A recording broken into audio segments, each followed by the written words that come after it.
Nkarama TV waliwo Kadama gwe bayita Grace afunyeemu obuzibu. Tetunamanya nnyo kikwata ku nsonga evuddeko obuzibu naye tugenda bapulayingira amaloboozi ago nga ne kakati waali bamulese owantu watategeera, talina ssimu za office. Kikyo kijja tubagamba nti office yakuleeta gezaako okubeera n'essimu yaabwe. Olina okubeera n'essimu yaabwe essaawa yonna. Essimu yonna gy'oyina gezangako okubeera ng'ositowalinga office yo eyakuleeta oba office e Uganda gyewakolagana naye okubeera ng'ojja e Buwarabu. Kadama ono okusinziira ku voice note awo bw'oziraba bamututte ng'abagenda okubeera nga balina gye bagenda okubeera nga bamutwala.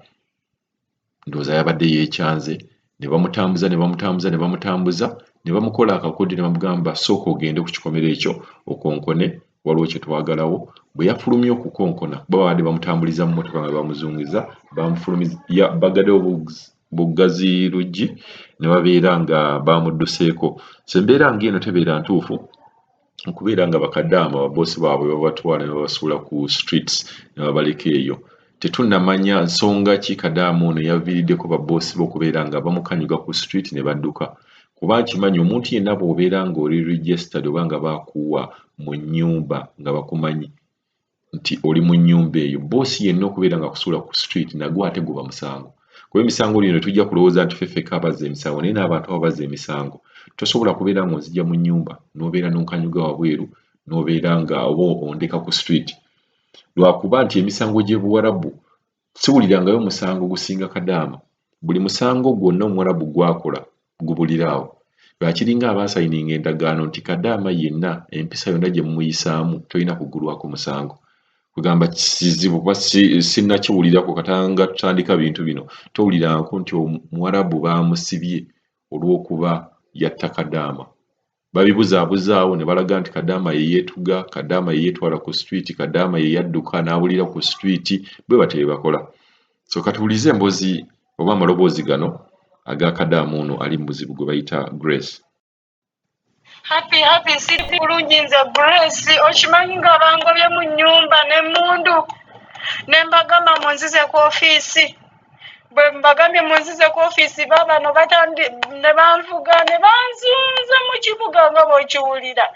Kati ne balaba nga tebalina bye banaabiwoza kubanga bwe babinkoledde bye byonna nina omwago gwe nadde njogera naye kati ne bakimanyi nti obadda ndikodinga kubeera mbagambye mbarikodinze buli kimu kye mubadde munkola. Kati kye bakoze ne bantwala eyo mu tawuni ne banzuza ne tugenda mu bifo nga 4 byonna nga basanga waggaye. Kati kye bakoze ne banvuga nga abanziza ewaka ne bampisaawo. Kati bwe bamaze okumpisaawo manyi kye bakoze mukwana.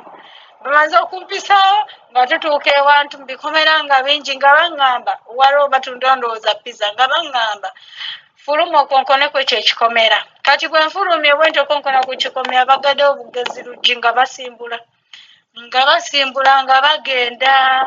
Mukazi sisobola yadde okuddayo, sisobola nnyamba ompe ennamba y'ofiisi oba ogiyina naye obulamu bwange buli mu matigga nga bw'okiwulira kuba n'ebintu byange byonna baabisigazza.